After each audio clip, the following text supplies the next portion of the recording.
Hello and welcome, everyone, and welcome my wonderful friend and collaborating teacher, Lucinda Ormiston. Welcome, everybody, to our International Symposium on Innovation in Education. And we will be talking about therapy animals, about therapy dogs, but mostly my therapy dog, because that's the dog who goes to Lucinda's multiple classrooms over now the period of several years.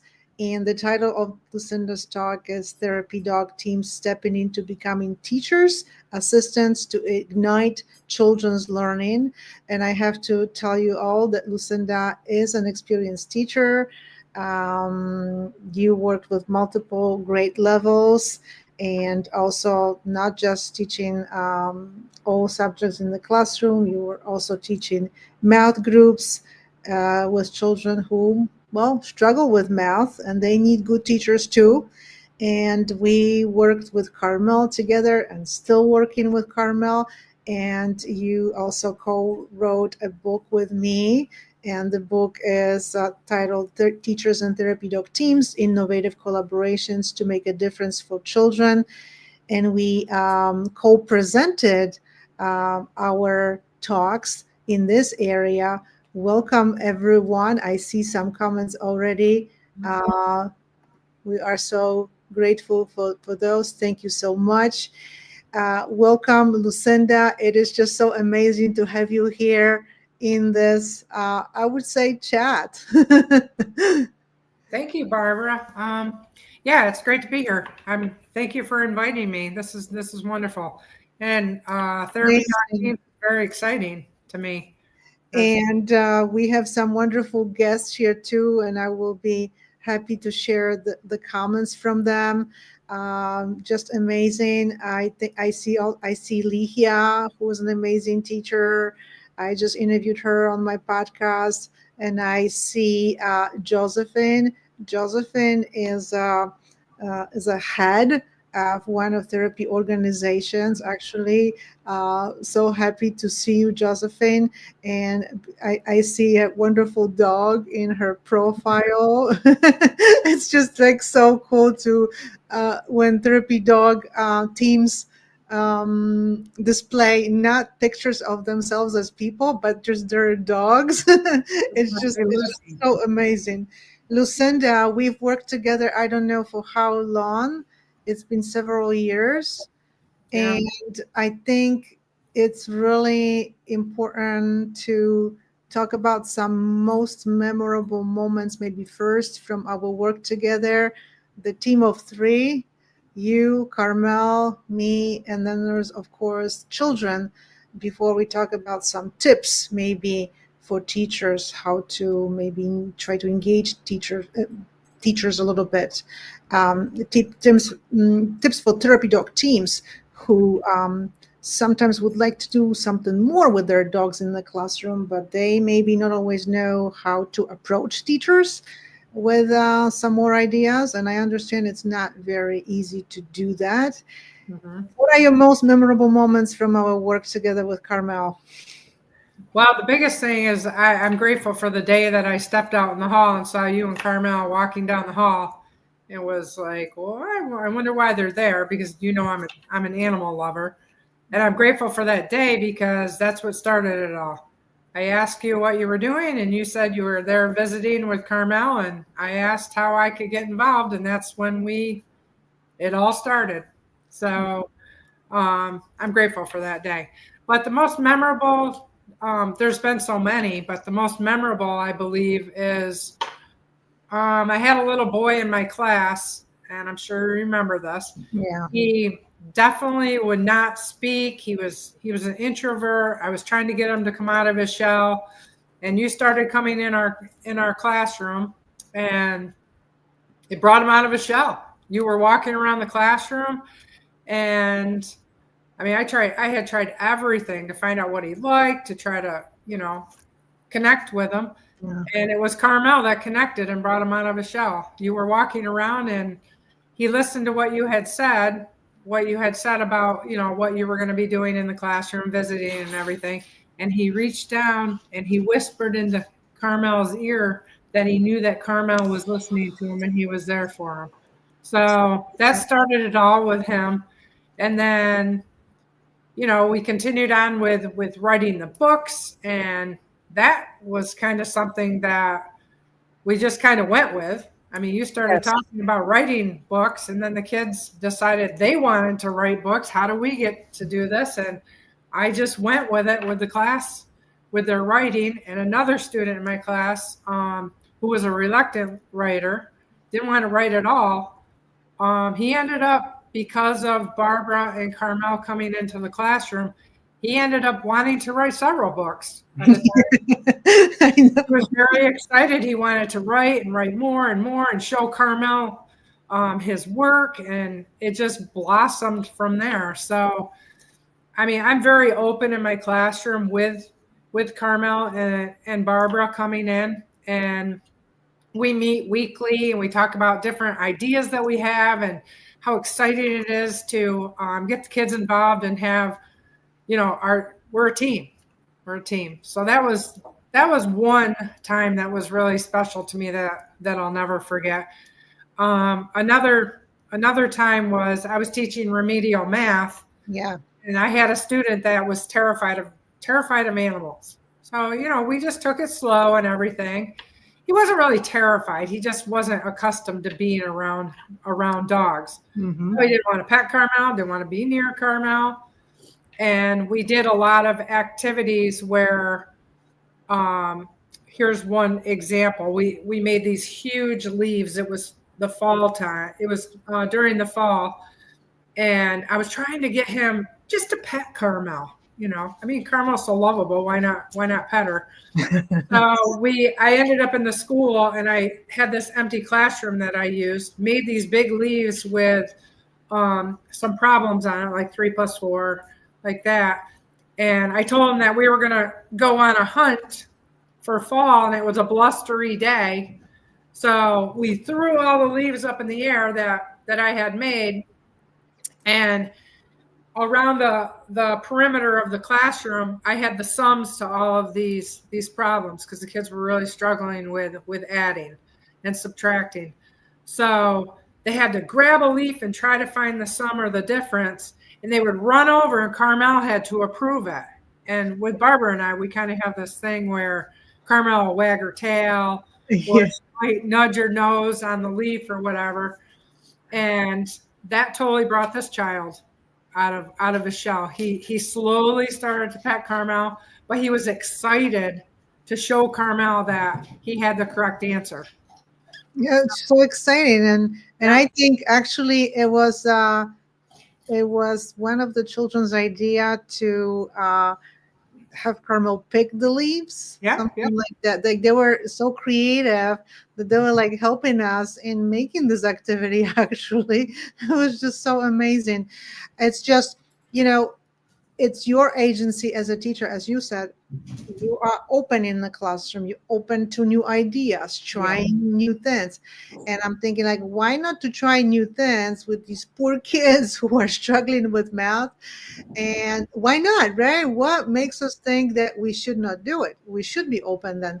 But then also, this gives agency to these children who are then becoming creative, and they even designing these activities too. I remember this one boy in the previous year with a larger group of children who are doing math, like he was saying, like, what else he wants to do with Carmel. Can we do more hide and seek? Can we do? He started to get all kinds of ideas. It was just really cool. I also have to say that I remember a lot of cool moments like that too, very memorable and powerful.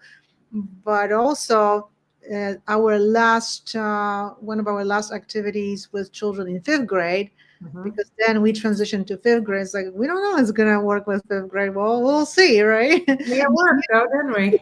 If you don't know, you just try and see. Yeah.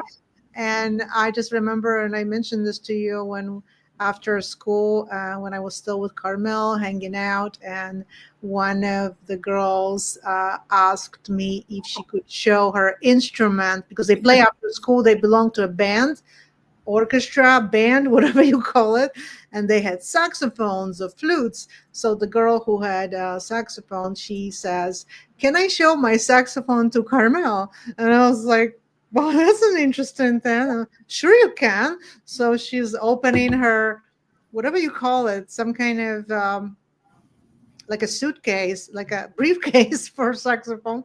So she's opening it and showing to Carmel, and Carmel got very interested in this. And before she reached with her paw to check, I'm like, oh, maybe it's not a good idea. Carmel starts to play with this instrument. I was like, oh, thank you so much for showing Carmel, but maybe let's not have her touch the instrument with her paw. I thought it was great though. They were thinking that Carmel would know how to like play this instrument. It was They very wanted to show interesting. you. They wanted to show Carmel. Yeah, and another girl right after that. Can I also show my flute to Carmel? So like, sure, you can show your flute to Carmel. It's just so incredible how it can work. And I remember one time when you told me that one of the children in the classroom, when Carmel was there, and you were noticing these kids were working together, and usually they were not working together, and Yeah. something was happening. It was just changing this classroom climate. Really, it's just totally amazing.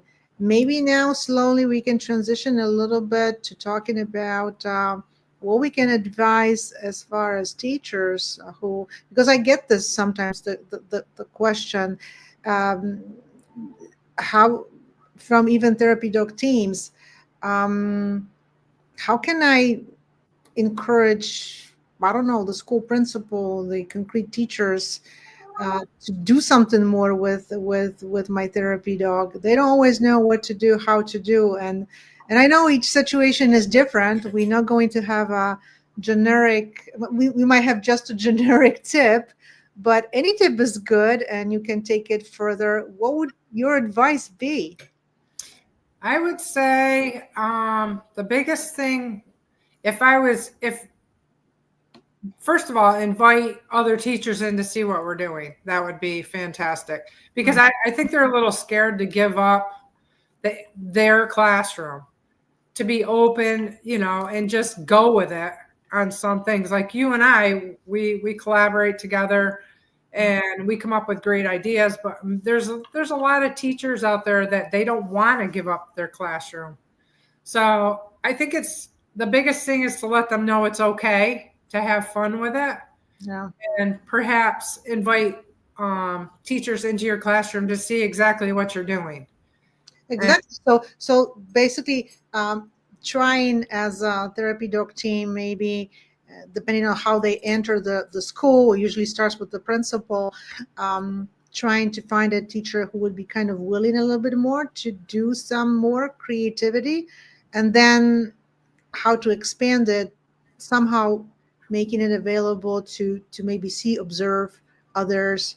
yeah, And I love this idea. I'm also thinking, at the beginning, I remember when I was trying to get entry into the school with Carvel, the principal usually is this first contact person, because they have to okay it, right? That's how it starts. Without the um, principal, you can't work with the teachers on this at all. So I think it's important how therapy dog team introduces themselves to the principal. I'm thinking now, I never thought about it earlier, right? Like yeah. they go in, I remember I did it just through email. It was just kind of easy like that. But now I'm thinking, you Maybe could have a go, sit down conversation with them. Yeah, right? You could even meet, go into school, maybe even with the dog, and show your dog to the principal, and just kind of have a conversation. I would love to work with some teachers. Could you maybe connect me to the teacher who would be especially interested in this practice, and maybe even was trying some new ideas? Because it's like, guess what, the principal probably knows the teachers, right? yeah, absolutely. That could be a good step. So how you start can really help you with principal connecting you with the right teacher, with teacher who's more open to this practice and experimenting with this. I think that would be a good start. What do you think? Exactly. And like we have in one of the other fifth grade classrooms, we have a student teacher right now that found out that Barbara and Carmel were coming into the classrooms, and now he's very, very excited. Like, what's going on? I want to learn more about this. So, I mean, we need to go with this, invite him in, see what we're doing. This is someone that's going to be in the classroom in a very short time and maybe could hook up with someone, a therapy dog team and do what we're doing. Or if he teaches local, maybe you could perhaps work with him as well. I mean, I know he's very excited, but I think that the word of mouth and what you're doing and showing videos and things like that, I think that's because a lot of people don't know. They don't know about this. I mean, it's kind of a new thing. Not really new, but newer. I didn't know about it until I met Barbara. And then we just went with it, and it's awesome. It's great. It's exactly. And we also didn't know that when you try something new, experiment a little bit with therapy dog participation, because they have to be willing to do something different, something fun. But my dog likes to move around, so that always worked. And so we didn't know that would work. We tried. So you're right. Most of the people, most of the teachers, they just don't realize that what's possible and what can even make their teaching easier. Yeah.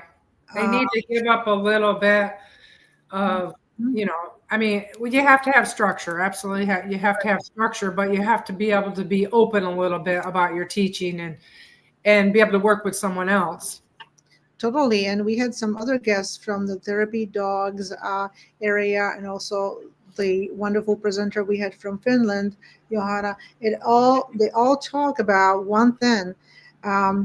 If children don't feel well, safe, well, engaged, and sometimes even entertained, but that's what's happening when Carmel is in the classroom. There's some entertainment too, and structure. It's not wild.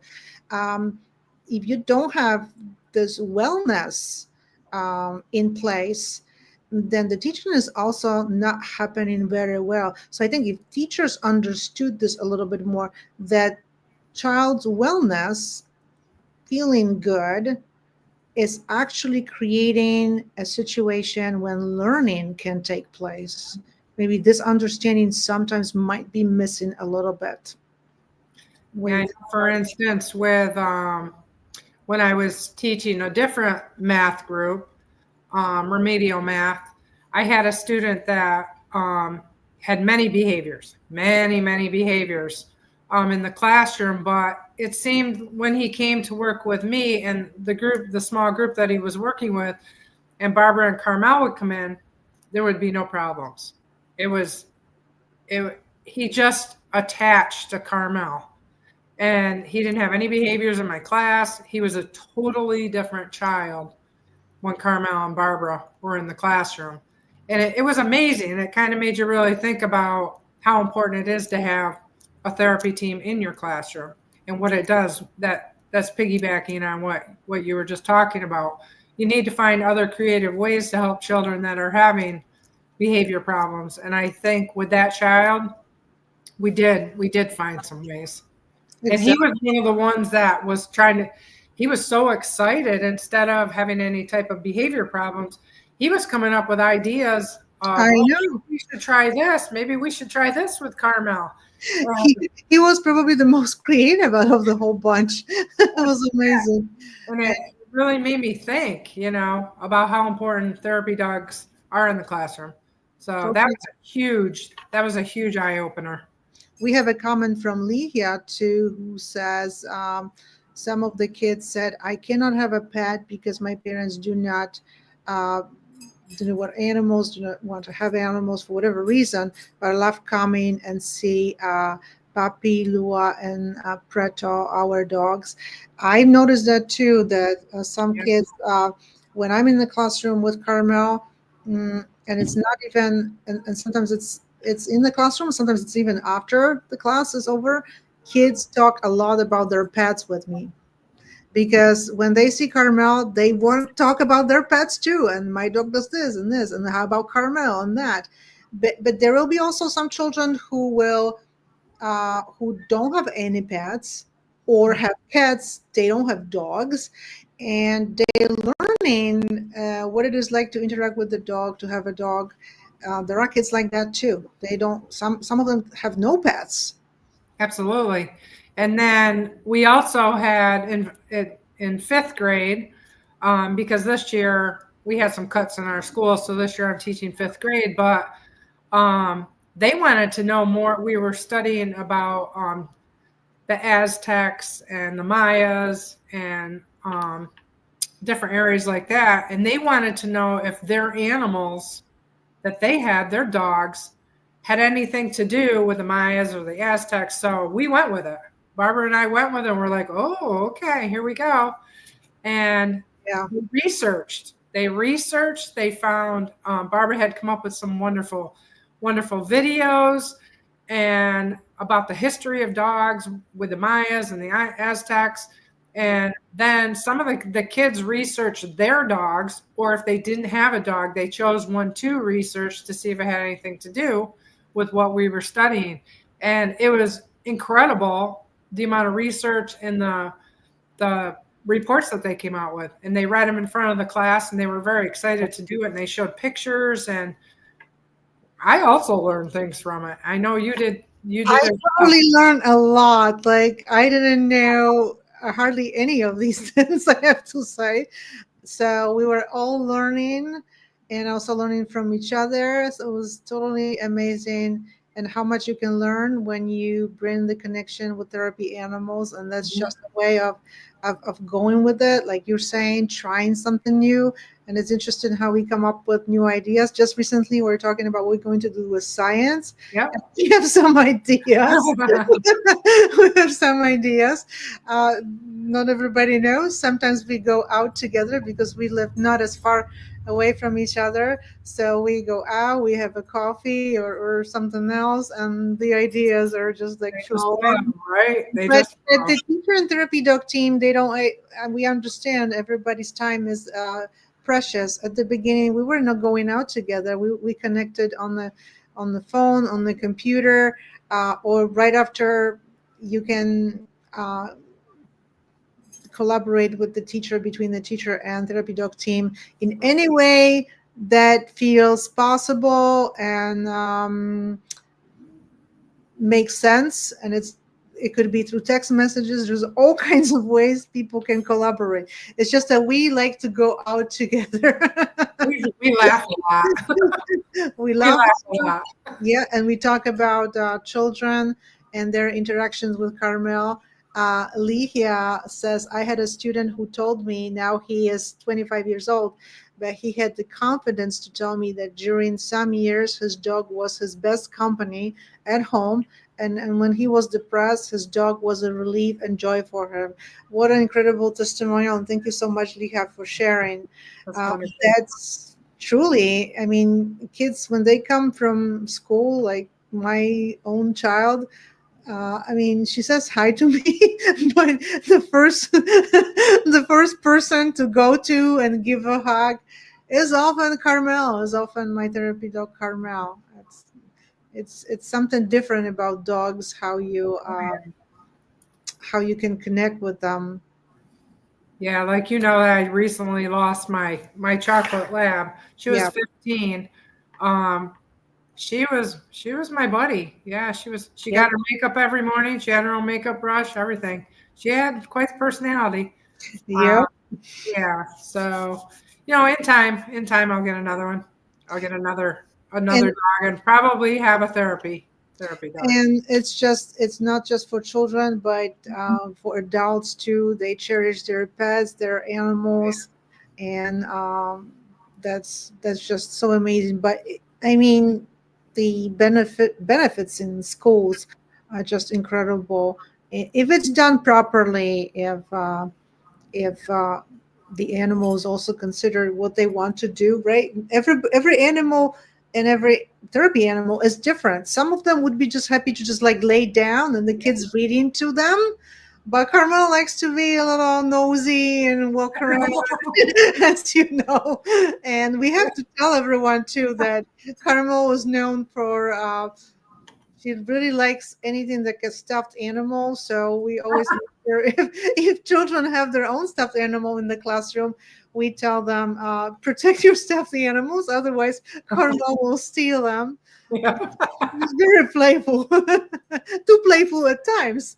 There's Oh nothing yeah, to because do I about like to have all the balls on the bottom of the chairs. Remember? And she thought that one of the balls on the so it doesn't scratch the floor. Yeah, She tried to steal one of the balls off the bottoms of the chair because she thought it was her play toy. So we got a good laugh out of that. So did the kids. and she did steal one of them at least, right? I Yeah, think yeah, she did end up she was getting it. very happy when that happened. Yeah. Yeah. We have so many stories, and Oh we're yeah. so grateful for our audience to be with us and to contribute to the comments and questions. Thank you so much. And I want to thank you, my wonderful collaborating teacher, Lucinda. And we can't wait to do some more things with Carmel with fifth graders, this time with science, because Oh yeah. there was a switcheroo from social studies to science. But and Lucinda will be also my guest soon on my next another podcast episode. So we'll talk a little bit more about that. And we want to thank you all, and thank you so much to Lucinda. Have a wonderful the rest of your weekend. Yeah, you have a wonderful. Thank you. Thank you for coming into the classroom and being open to work with me. You're very welcome. It's my absolute pleasure and honor, Lucinda. You're a wonderful teacher and person. Thank you so much. How are you? Thank you so much. Bye, everyone. Thank Bye you, bye. Lucinda. Bye Thank bye. you. Thanks so much.